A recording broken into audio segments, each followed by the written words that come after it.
ಎಲ್ಲರಿಗೂ ನಮಸ್ಕಾರ.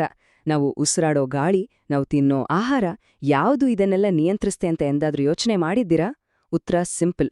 ನಮ್ಮ ಕಣ್ಣಿಗೆ ಕಾಣದ ಆದ್ರೆ ನಮ್ಮ ಸುತ್ತಲೂ ಸದಾ ನಡಿತಾನೇ ಇರೋ ರಾಸಾಯನಿಕ ಕ್ರಿಯೆಗಳು.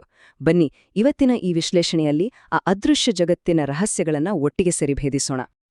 ಸರಿ, ಶುರು ಮಾಡೋಣ. ಈ ಸ್ಲೈಡ್ ಮೇಲಿರುವ ಪ್ರಶ್ನೆಯನ್ನ ಒಮ್ಮೆ ನೋಡಿ. ಒಂದ್ ಕಡೆ ಕಬ್ಬಿಣ ತುಕ್ಕು ಹಿಡಿಯೋದು, ಇನ್ನೊಂದ್ ಕಡೆ ನಾವು ಉಸಿರಾಡೋದು. ಅಬ್ಬಾ, ಇವೆರಡಕ್ಕೂ ಎಲ್ಲಪ್ಪ ಸಂಬಂಧ ಅಂತ ಅನ್ಸುತ್ತೆ ಅಲ್ವಾ? ನೋಡೋಕೆ ಸಂಪೂರ್ಣ ಬೇರೆ ಬೇರೆ ತರ ಕಾಣೋ ಈ ಪ್ರಕ್ರಿಯೆಗಳ ನಡುವೆ ಒಂದು ಕಾಮನ್ ಲಿಂಕ್ ಇದೆ. ಅದೇನಿರಬಹುದು? ಹೌದು, ಉತ್ತರ ಇಲ್ಲಿದೆ ನೋಡಿ. ಇವೆರಡೂ ಕೂಡ ರಾಸಾಯನಿಕ ಕ್ರಿಯೆಗಳೇ. ನಮ್ಮ ಸುತ್ತಮುತ್ತ ನಡೆಯೋ ಪ್ರತಿಯೊಂದು ಬದಲಾವಣೆಯ ಹಿಂದಿರೋ ಅದೃಶ್ಯ ಶಕ್ತಿ ಇದು. ಬನ್ನಿ, ಈ ಅದ್ಭುತ ಪ್ರಪಂಚದ ಬಗ್ಗೆ ಇನ್ನಷ್ಟು ಆಳವಾಗಿ ತಿಳ್ಕೊಳ್ಳೋಣ. ಹಾಗಿದ್ರೆ ಮೊದಲನೇದಾಗಿ ಈ ರಾಸಾಯನಿಕ ಬದಲಾವಣೆಗಳ ಜಗತ್ತನ್ನೊಮ್ಮೆ ಪ್ರವೇಶಿಸೋಣ. ರಾಸಾಯನಿಕ ಕ್ರಿಯೆ ಅಂದ್ರೆ ನಿಜವಾಗ್ಲೂ ಏನು? ಅದು ಹೇಗೆ ಒಂದು ವಸ್ತುವನ್ನ ಇನ್ನೊಂದು ಹೊಸ ವಸ್ತುವಾಗಿ ಪರಿವರ್ತಿಸುತ್ತೆ ಅನ್ನೋದನ್ನ ಮೊದಲು ಅರ್ಥ ಮಾಡ್ಕೊಳ್ಳೋಣ. ಅಂದ್ರೆ ಸಿಂಪಲ್ ಆಗಿ ಹೇಳೋದಾದ್ರೆ, ರಾಸಾಯನಿಕ ಕ್ರಿಯೆ ಅಂದ್ರೆ ಒಂದು ಪರಿವರ್ತನೆ. ಇಲ್ಲಿ ಒಂದು ಅಥವಾ ಅದಕ್ಕಿಂತ ಹೆಚ್ಚು ವಸ್ತುಗಳು ಸೇರಿ ತಮ್ಮ ಮೂಲ ಸ್ವಭಾವವನ್ನೇ ಕಳೆದುಕೊಂಡು ಸಂಪೂರ್ಣವಾಗಿ ಹೊಸ ಗುಣಗಳಿರೋ ಹೊಸ ವಸ್ತುಗಳನ್ನ ಸೃಷ್ಟಿಸ್ತವೆ. ಇದು ಕೇವಲ ಒಂದು ಆಕಾರ ಬದಲಾವಣೆ ಅಲ್ಲ, ಇದು ಒಂದು ಸಂಪೂರ್ಣ ರಾಸಾಯನಿಕ ರೂಪಾಂತರ. ಆದರೆ ಈ ಬದಲಾವಣೆಗಳನ್ನ ವಿಜ್ಞಾನಿಗಳು ಹೇಗೆ ವಿವರಿಸ್ತಾರೆ? ಅದಕ್ಕೊಂದು ಭಾಷೆನೇ ಇದೆ ಗೊತ್ತಾ? ಅದೇ ರಾಸಾಯನಿಕ ಸಮೀಕರಣಗಳು. ಇದು ಆ ಭಾಷೆಯ ಮೂಲವ್ಯಾಕರಣ. ಬಾಣದ ಗುರುತಿನ ಎಡಭಾಗದಲ್ಲಿರೋ ಪ್ರತಿವರ್ತಕಗಳು ಅಂದ್ರೆ ನಮ್ಮ ಅಡುಗೆಯ ಇಂಗ್ರೀಡಿಯೆಂಟ್ಸ್ ಇದ್ದ ಹಾಗೆ, ಅಂದ್ರೆ ಕ್ರಿಯೆಯಲ್ಲಿ ಭಾಗವಹಿಸೋ ಮೂಲವಸ್ತುಗಳು. ಬಲಭಾಗದಲ್ಲಿರೋ ಉತ್ಪನ್ನಗಳು ಅಂದ್ರೆ ನಮಗ್ ಸಿಕ್ಕ ಫೈನಲ್ ಡಿಶ್, ಅಂದ್ರೆ ಕ್ರಿಯೆಯ ನಂತರ ಉಂಟಾಗುವ ಹೊಸ ವಸ್ತುಗಳು. ಆ ಬಾಣದ ಗುರುತು ಬದಲಾವಣೆಯನ್ನ ಸೂಚಿಸುತ್ತೆ. ಪ್ರತಿವರ್ತಕಗಳು ಮತ್ತು ಉತ್ಪನ್ನಗಳನ್ನ ಬರೆದುಬಿಟ್ರೆ ಸಾಕೆ? ಇಲ್ಲ, ಸಮೀಕರಣಗಳನ್ನ ಬ್ಯಾಲೆನ್ಸ್ ಮಾಡ್ಬೇಕು, ಅಂದ್ರೆ ಸರಿದೂಗಿಸ್ಬೇಕು ಅಂತ ಹೇಳ್ತಾರೆ. ಆದ್ರೆ ಯಾಕೆ ಹಾಗೆ ಮಾಡೋದು ಅಷ್ಟು ಅವಶ್ಯಕ? ಯಾಕಂದ್ರೆ ಇದು ಬರೀ ಒಂದು ಲೆಕ್ಕಾಚಾರದ ರೂಲ್ ಅಲ್ಲ, ಇದು ಈ ವಿಶ್ವದ ಒಂದು ಮೂಲಭೂತ ನಿಯಮ. ರಾಶಿ ಸಂರಕ್ಷಣಾ ನಿಯಮದ ಪ್ರಕಾರ ಯಾವುದೇ ರಾಸಾಯನಿಕ ಕ್ರಿಯೆಯಲ್ಲಿ ನಾವು ವಸ್ತುವನ್ನ ಹೊಸದಾಗಿ ಸೃಷ್ಟಿ ಮಾಡೋಕ್ಕಾಗಲ್ಲ ಅಥವಾ ಇದ್ದಿದ್ದನ್ನ ನಾಶ ಮಾಡೋಕ್ಕಾಗಲ್ಲ. ಇದರರ್ಥ, ಕ್ರಿಯೆ ಶುರುವಾಗೋ ಮೊದಲು ಎಷ್ಟು ಪರಮಾಣುಗಳಿರುತ್ತೋ ಕ್ರಿಯೆ ಮುಗಿದ್ಮೇಲೂ ಅಷ್ಟೇ ಪರಮಾಣುಗಳು ಇರಲೇಬೇಕು. ಒಂದು ಪರಮಾಣು ಕೂಡ ಹೆಚ್ಚು ಕಡಿಮೆ ಆಗೋ ಹಾಗಿಲ್ಲ. ಅದಕ್ಕಾಗಿಯೇ ಸಮೀಕರಣಗಳನ್ನು ಸರಿದೂಗಿಸುವುದು ಅತ್ಯಗತ್ಯ. ಸರಿ, ಈಗ ನಿಜವಾಗ್ಲೂ ಇಂಟ್ರೆಸ್ಟಿಂಗ್ ಪಾಠಕ್ಕೆ ಬರೋಣ. ವಿಜ್ಞಾನಿಗಳು ಈ ಸಾವಿರಾರು ಕ್ರಿಯೆಗಳನ್ನ ಹೇಗೆ ಬೇರೆ ಬೇರೆ ವಿಧಗಳಾಗಿ ವಿಂಗಡಿಸಿದ್ದಾರೆ? ಈ ವರ್ಗೀಕರಣದಿಂದ ಅವುಗಳನ್ನ ಅರ್ಥ ಮಾಡ್ಕೊಳ್ಳೋದು ನಮ್ಗೆ ತುಂಬಾನೇ ಸುಲಭವಾಗತ್ತೆ. ಕೆಲವು ಪ್ರಮುಖ ವಿಧಗಳನ್ನ ನೋಡೋಣ. ಮೊದಲನೆಯದಾಗಿ ಸಂಯೋಗ ಮತ್ತು ವಿಭಜನೆ. ಇವೆರಡು ಒಂದಕ್ಕೊಂದು ಉಲ್ಟಾ.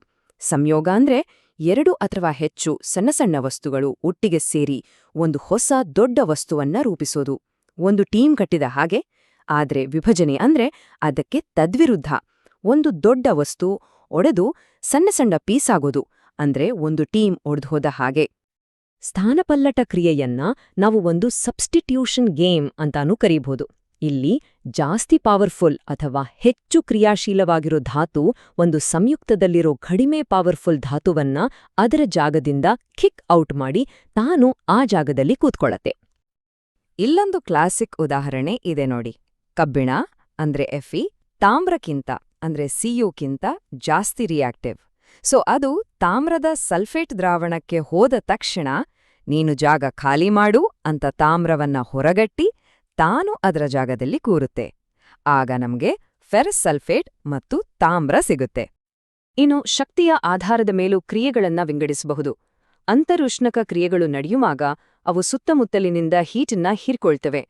ಇದರಿಂದ ಆ ಜಾಗ ತಣ್ಣಗಾಗುತ್ತೆ. ಇದಕ್ಕೆ ವಿರುದ್ಧವಾಗಿ ಬಹರುಷ್ಣಕ ಕ್ರಿಯೆಗಳು ಹೀಟನ್ನ ಹೊರಗೆ ಬಿಡ್ತವೆ. ನಮ್ಮ ಉಸಿರಾಟ ಇದಕ್ಕೊಂದು ಬೆಸ್ಟ್ ಎಕ್ಸಾಂಪಲ್. ನಮಗೆ ಶಕ್ತಿ ಸಿಗೋದೇ ಈ ಕ್ರಿಯೆಯಿಂದ. ಸರಿ, ಇಷ್ಟೊತ್ತು ಮಾತಾಡಿದ್ದೆಲ್ಲ ಥಿಯರಿ ಆಯ್ತು. ಈಗ ಇದನ್ನೆಲ್ಲ ನಮ್ಮ ಡೈಲಿ ಲೈಫ್ಗೆ ಕನೆಕ್ಟ್ ಮಾಡಿ ನೋಡೋಣ. ನಮ್ಮ ದಿನನಿತ್ಯದ ಜೀವನದಲ್ಲಿ ಈ ಪರಿಕಲ್ಪನೆಗಳು ಹೇಗೆ ಕಾಣಿಸ್ಕೊಳ್ತವೆ ಅಂತ. ಉತ್ಕರ್ಷಣ ಅಂದ್ರೆ ಸಿಂಪಲ್ ಆಗಿ ಆಕ್ಸಿಜನ್ ಜೊತೆಗಿನ ರಿಯಾಕ್ಷನ್. ನಮ್ಮ ಕಣ್ಣಿಗೆ ಕಾಣೋ ಎರಡು ದೊಡ್ಡ ಪ್ರಾಬ್ಲಮ್ ಅಂದ್ರೆ, ಒಂದು ಕಬ್ಬಿಣದಂಥ ಲೋಹಗಳು ತುಕ್ಕು ಹಿಡಿಯೋದು, ಇನ್ನೊಂದು ಎಣ್ಣೆ ಪದಾರ್ಥಗಳನ್ನ ಹಾಗೇ ಇಟ್ರೆ ಅವು ಕೆಟ್ಟ ವಾಸನೆ ಬಂದು ಕೆಟ್ಟು ಹೋಗೋದು. ಇವೆರಡು ಆಕ್ಸಿಜನ್ ಜೊತೆಗಿನ ರಾಸಾಯನಿಕ ಕ್ರಿಯೆಗಳೇ. ಹೌದು, ಈ ತುಕ್ಕು ಹಿಡಿಯೋದಿದೆಯಲ್ಲ, ಇದೊಂದು ದೊಡ್ಡ ತಲೆನೋವು.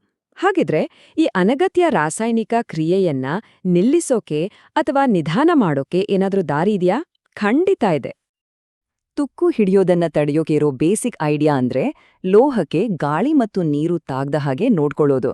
ಅದಕ್ಕೆ ನಾವು ಪೇಂಟ್ ಮಾಡ್ತೀವಿ, ಎಣ್ಣೆ ಅಥವಾ ಗ್ರೀಸ್ ಹಚ್ತೀವಿ, ಅಥವಾ ಕಬ್ಬಿಣದ ಮೇಲೆ ಸತುವಿನಂಥ ಬೇರೆ ಲೋಹದ ಲೇಪನವನ್ನ ಮಾಡ್ತೀವಿ. ಈ ಎಲ್ಲಾ ವಿಧಾನಗಳು ಲೋಹ ಮತ್ತು ಆಕ್ಸಿಜನ್ ನಡುವೆ ಒಂದು ಗೋಡೆಯ ಹಾಗೆ ಕೆಲಸ ಮಾಡ್ತವೆ.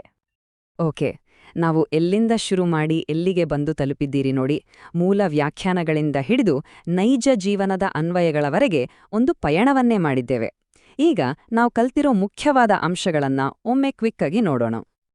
ಒಟ್ಟಾರೆಯಾಗಿ ನಾವು ತಿಳಿದುಕೊಳ್ಳಬೇಕಾದದ್ದು ಏನು ಅಂದ್ರೆ, ನಮ್ಮ ಸುತ್ತ ನಡೆಯೋ ಪ್ರತಿಯೊಂದು ಬದಲಾವಣೆ ಹಿಂದೆಯೂ ಕೆಮಿಸ್ಟ್ರಿ ಇದೆ.